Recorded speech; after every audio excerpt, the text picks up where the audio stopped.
Hey audience, what's up? Today we're doing a quick dive into what a range is. I know what you're thinking. Oh, I know what a range is. It's this. Oh, no, wait. It's this. Oh, no, wait. It's that. Oh, no, wait. Is it this? Okay, let's talk about what a range really is.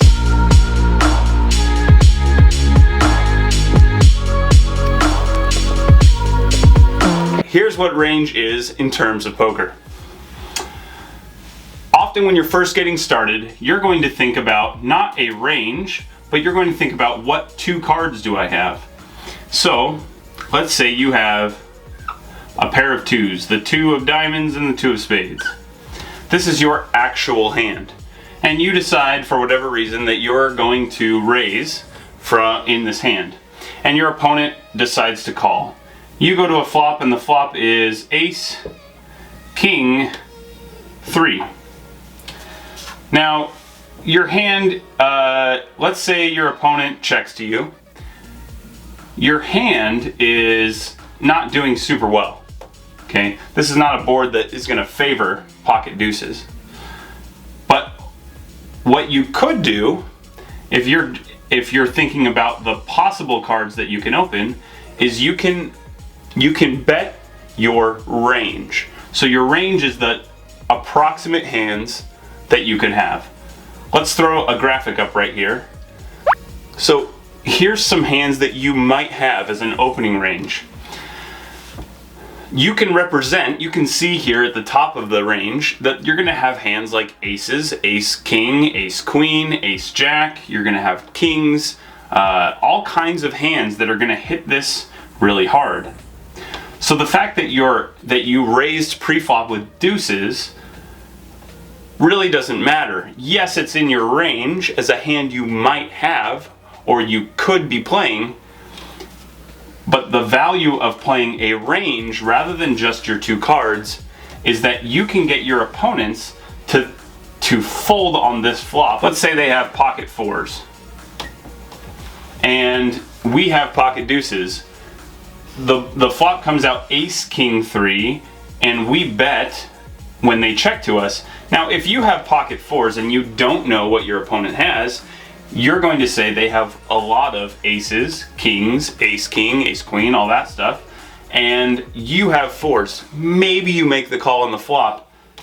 Probably not. But if you do, you're still not going to feel good if another bet comes on the turn. So the value of betting a range of hands rather than just your two cards is that you are going to represent more than what you have, which allows you to realize a different amount of equity in that pot. So if I just play my hand as it is and I check, check, check, check, check, well, my twos might show up and be good by the end, but not if they have fours. Whereas fours are willing to fold on a board like this because it hits your range so hard.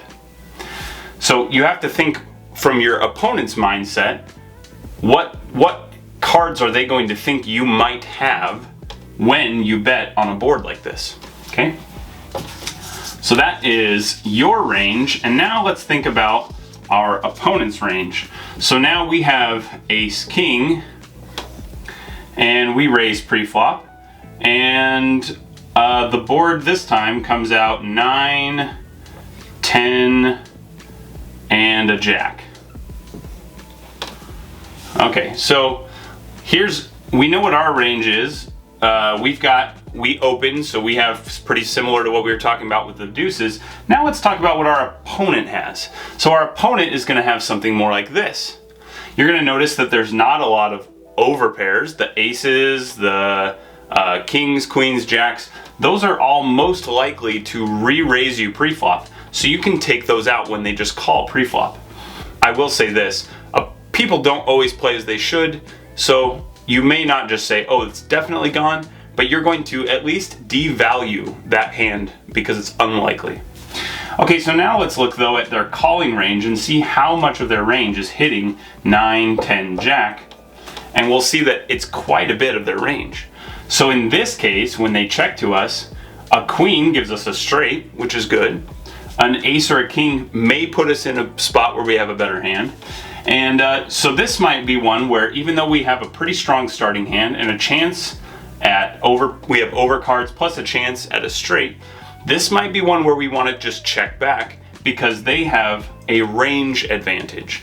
Their range of cards that they can have hits this harder than what our actual cards are and what our range is. So when you guys start really getting into poker, when you get dealt 2 cards, I want you to start thinking about not only what cards do I hold at this moment, but what cards would I take this action with.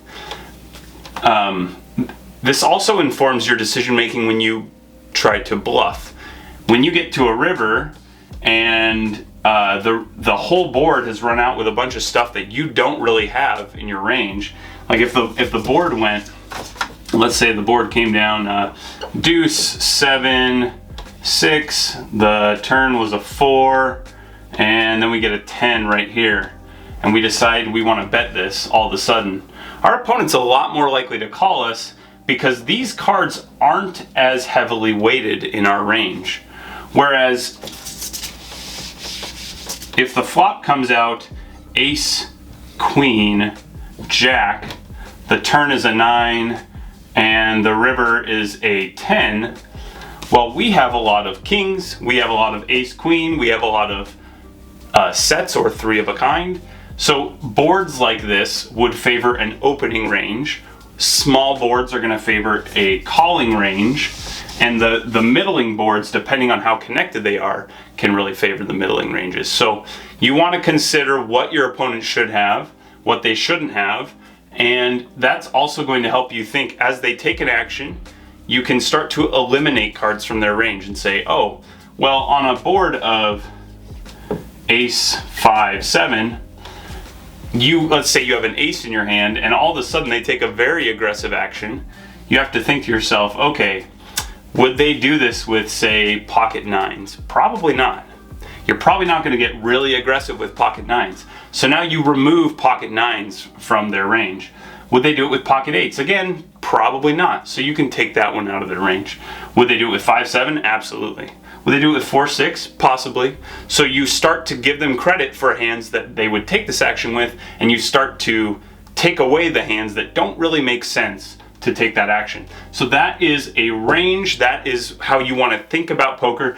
Don't think about the 2 cards in your hand. Now, I don't want to say don't think about them at all, but when you decide to bet or call, don't just think what is in my hand for a bet, because when you have pocket 4s or pocket deuces or something like that, or you have 2 overcards to a board, your opponent may have a hand that has a chance to beat you, a hand that's going to be a little bit ahead of you but is going to have a hard time calling. So playing against a range is so much more important than just playing the cards in your hand. And knowing when you want to push hard and when you don't comes with time and comes with practice.